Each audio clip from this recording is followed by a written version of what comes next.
आप क्या महसूस करते हैं कि हमारी तरक्की में रुकावट क्या चीज़ें हैं? क्या हमारा मिजाज रुकावट है, हमारे वसाइल रुकावट है, हमारे मसाइल रुकावट है?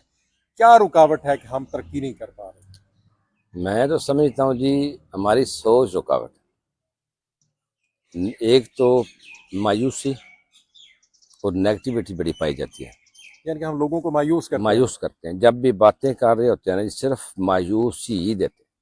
फॉर एग्जांपल मैं आपको बता देता हूँ, और हर बंदा परेशान भी है। उनसे पूछे ना परेशानी की वजह उसको भी नहीं पता, लेकिन है परेशान।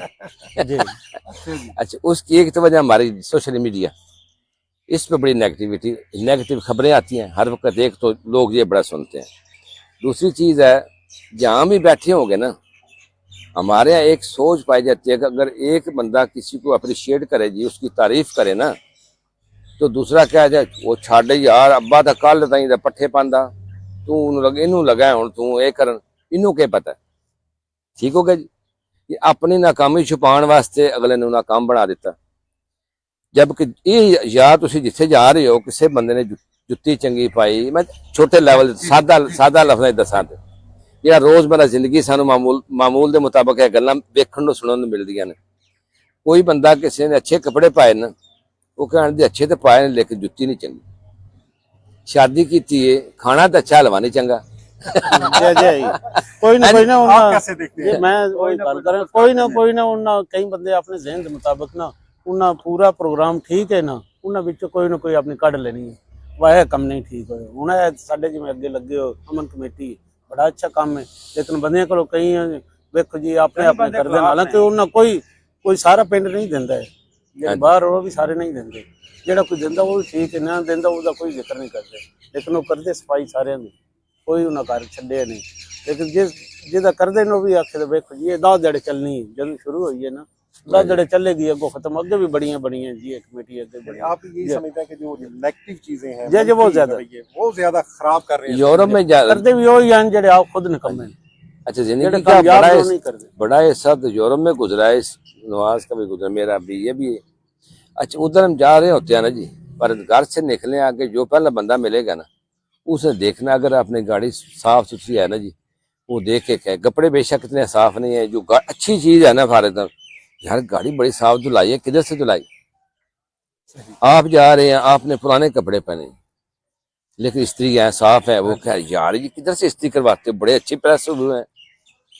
हर चीज में हाँ मुस्बत चीज देखनी है, कुछ नहीं यार बड़ी आज तो बड़ा खूबसूरत लग रहे हो, नेक यार तुझे टाई बड़ी अच्छी लगती है, कोट, हर चीज में मुस्बत। अगर आप गंदे तरीन है, कपड़े गंदे हैं, काम वाले कपड़े पहने बाजार में आ गए, जितने लोग आपके वाकिफ मिलेंगे ना जी, एक तो उसका अप्रिशिएट है, आजकल भाई बड़ी मेहनतें कर रहे हो, इसका पता है कि पैसे बना रहे हो, किसी ऑफिस में चले जाओ उस काम वाली वर्दी में, वो सबसे पहले तो अपॉर्चुनिटी देते हैं, आप आए कि ये काम वाला बंदा है, उसका टाइम ठीक है। या एक टीचर का और एक काम वाले के इतनी रेस्पेक्ट है जी। उधर पॉजिटिविटी ज्यादा है, हर बंदा ये भी जगह खुश है, एक दूसरे की तारीफ कर रहे हैं। जब तारीफ कर रहे हैं तो ऑटोमेटिक आप नहीं भी किसी को जानते ना कि नजर मिल गई, ऐसे देखा नजर मिल गई, उसने भी ये ऐसे मुस्कुरा देना है, गुजर जाना है। हमारे इधर ये नेगेटिविटी जो है मायूसी, हर बंदा काम वो एक तो कहते पाकिस्तान का कोई हाल। सर मुझे 6-7 साल हो गए पाकिस्तान में, ऐसे है जैसे रिटायरमेंट की जिंदगी है, लेकिन अल्हम्दुलिल्लाह मैंने इधर ही अपना, मेरा जमींदारी बेसिक है हमारी, उधर से एक मैंने वो गाय का फार्म भी बना दिया, फिर किन्नों का भी है। अल्लाह पाक ने वही यूरोप वाली लाइफ इधर ऐसे गुजार रहे हैं, इधर असबाब पैदा कर दी, मेहनत करता कोई नहीं। एक सुनी सुनाई बात, यार ये इस पाकिस्तान का कोई हाल नहीं, क्यों नहीं भाई हाल है जेड़े उत्थे ना इटालियन साडे नाल वो साडे तो मुतासर हैं। हाँ जी, भी ना उत्थों आके बड़ी तरक्की की, पिछे असीं दसी ना असीं वेल सैटल हैं, साडे कारण सारा कुछ बड़े मुतासर ने साडे तो, जेड़ा मेहनत करना, जिस नहीं करनी उत्थे भी नहीं फिरदा। लेकिन इत्थों पाकिस्तान सुनी दा ना, इत्थे आके पता लगदा भाई एडा कोई नहीं, खैर है अल्लाह दा शुक्र है, अल्लाह दा शुक्र है जी। ऊपर से कोई नसीब गल है कि कोई यूरोप तो बगैर कोई बंदा कोठा नहीं बना सकदा नहीं, जेड़े इत्थे मेहनत करदे कामयाब झूठ ते फ्रॉड बगैर जिंदगी को नहीं थी नहीं, वो असीं हिस्सा बना लिया ना। मैं झूठ पहले, उत्थे झूठ कोई नहीं, उत्थे मेहनत करदे ने, ਜਦੋਂ ਅਸੀਂ ਫਰਦਨ ਕੋਸ਼ਿਸ਼ ਕਰਾਂਗੇ ਨਾ ਕਿ ਮੈਂ ਆਪਣਾ ਘਰ, ਆਪਣੇ ਬੱਚੇ, ਆਪਣੇ ਮੁਲਾਜ਼ਮ ਜਿਨ੍ਹਾਂ ਨਾਲ ਮੇਰੀ ਦਸਤਰਸ ਜਿੱਥੇ, ਅਗਰ ਉਹਨਾਂ ਨੂੰ ਅਸੀਂ ਠੀਕ ਰੱਖ ਲੈਨੇ, ਉਹਨਾਂ ਨੂੰ ਠੀਕ ਕਰ ਲੈਨੇ, ਸਾਡਾ ਪਾਕਿਸਤਾਨ ਠੀਕ ਕਰਨ ਜਿਸਾ ਪੈ ਗਿਆ ਜੀ। ਕਿੰਨਾ ਅਰਸਾ ਹੋ ਗਿਆ ਇੱਥੇ ਆਏ? ਹਾਂਜੀ 7 ਸਾਲ ਹੋ ਗਏ। ਕੋਈ ਸ਼ਾਇਦ ਨਹੀਂ ਨਰੇ ਕੋਈ ਕੁਝ ਅੱਗੇ ਉਹਦੇ ਨਾਲ ਅੱਛੀ ਜ਼ਿੰਦਗੀ ਹੈ ਮੇਰੀ ਅੱਛੀ ਜ਼ਿੰਦਗੀ ਜੀ। ਅਗਰ ਮੈਂ ਦੱਸਦਾ ਮੈਂ ਪੈਸੇ ਕਿੰਨੇ ਕਮਾना है पाकिस्तान चो और अल्हम्दुलिल्लाह रिज़्क़ हलाल ਜੀ जितनी शानदार लाइफ सर ਅਸੀਂ ਇੱਥੇ ਗੁਜ਼ਾਰਨੇ ਆ ਪਏ। ਯੂਰਪ ਤੁਸੀਂ ਤਸਵਰ ਕਰ ਸਕਦੇ ਹੋ 10-15 ਤੁਹਾਡੇ ਮੁਲਾਜ਼ਮ ਹੋਣ, ਸਵਾਲ ਹੀ ਨਹੀਂ ਪੈਦਾ ਹੁੰਦਾ। ਤੁਹਾਡਾ ਘਰ ਕੋਈ ਨਹੀਂ, ਜੀ 10% ਬੰਦਿਆਂ ਦੇ ਘਰ ਹੋਣਗੇ, 20% ਬੰਦੇ ਦੇ ਘਰ ਹੋਣਗੇ। ਜੀ ਜੀ ਸਾਡੇ ਕੋਲ 80-90% ਅਲਹਮਦੁਲਿਲਾ ਕਿਸੇ ਨੂੰ ਗਰੀਬ ਵੀ ਆਪਣਾ ਘਰ ਹੈ, ਬਾਕੀ ਸਭ ਕਿਰਾਏ ਤੇ। ਹਾਂਜੀ ਟੋਟਲ ਸਾਰਾ ਸਾਨੂੰ ਉਸ ਹਵਾਲੇ ਨਾਲ ਅਸੀਂ ਉਸ ਐਂਗਲ ਤੋਂ ਵੇਖਦੇ ਨੇ।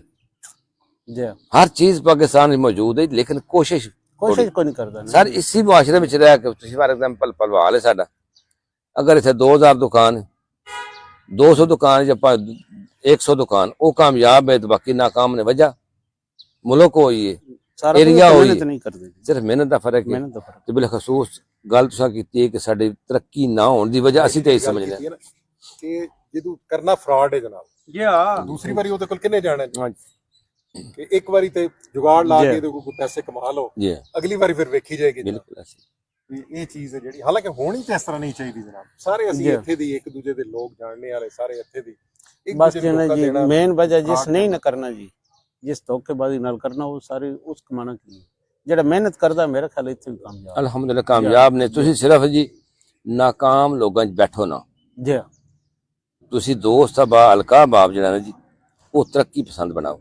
2 ਦੋਸਤ ਨੇ ਜਾਂ 10 ਨੇ, ਤੁਸੀਂ ਇੱਕ ਤੇ ਉਹਨਾਂ ਦੇ ਵਿੱਚ ਕੰਪਨੀ ਆਪਣੀ ਰੱਖੋ, ਆਪਣੀ ਜ਼ਾਤ ਨੂੰ ਟਾਈਮ ਦਿਓ, ਕਾਰੋਬਾਰ ਕਰ ਦਿਓ। ਉਸ ਕਾਰੋਬਾਰ ਨੂੰ ਡਿਸਕਸ ਕਰਨੇ ਵਾਸਤੇ ਜੀ ਉਸ ਜ਼ਾਤ ਦੇ ਵਿੱਚ ਰਹਿ ਕੇ ਉਹ ਕਾਮਯਾਬ ਬੰਦੇ 'ਚ ਪਵੋ। ਹਾਂ ਉਹ ਆਪਣਾ ਕੰਮ ਕਰਦੇ ਨੇ, ਤੁਸੀਂ ਸਿਰਫ ਇਤਨਾ ਵੇਖਣਾ ਕਿ ਉਹਨਾਂ ਕੋਲੋਂ ਗੱਲਾਂ ਸੁਣ ਕੇ એનર્ਜੀ ਤੁਹਾਨੂੰ ਕਿੰਨੀ ਮਿਲਦੀ ਹੈ, ਜੀ ਅਗਲੇ ਦਿਨ ਤੋਂ ਤੁਸੀਂ ਬੂਸਟ ਕਿੰਨਾ ਕਰਦੇ ਹੋ। ਕਿ ਅਗਰ ਇਹ ਤਰੱਕੀ ਕਰ ਸਕਦਾ ਤਾਂ ਮੈਂ ਕਰ ਨਵੀਆਂ ਗੱਲਾਂ, ਤਰੱਕੀ ਪਸੰਦ ਗੱਲਾਂ ਮੁਆਸ਼ਰੇ ਦੀਆਂ ਸਰ, ਉਹ ਉਹਨਾਂ ਲੋਕਾਂ 'ਚ ਬੈਠੋ, ਉਹ ਪਾਕਿਸਤਾਨ ਦੇ ਵਿੱਚ ਮੌਜੂਦ ਨੇ।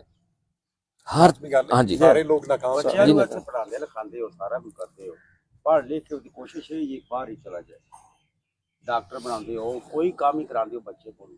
ਅਗਰ ਉਹਦੀ ਵਜ੍ਹਾ ਮਾਯੂਸੀ ਹੈ। ਉੱਥੇ ਜ਼ਿੰਦਗੀ ਅੱਛੀ ਹੈ ਤਾਂ ਹੀ ਜਾਂਦੇ, ਪੈਸੇ ਨਹੀਂ ਚਾਹ।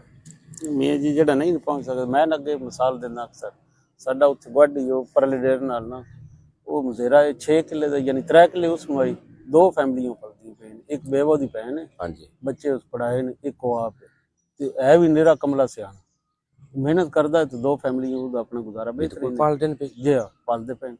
ਜਿਹੜਾ करदा उस जिस नहीं करना तो उस तक जनाब आज की सारी गुफ्तगू में जो मुझे समझ आई है वो ये है कि जो यहाँ मेहनत कर सकता है वो बाहर जाकर भी मेहनत करके कामयाब हो सकता है जी, और अगर किसी ने मेहनत नहीं करनी यहाँ भी नाकाम है और बाहर जाकर भी नाकाम है। और एक बहुत ही प्यारी बात मियाँ साहब ने की है कि मायूस लोगों में, मनफी सोच के लोगों में ना बैठे जी।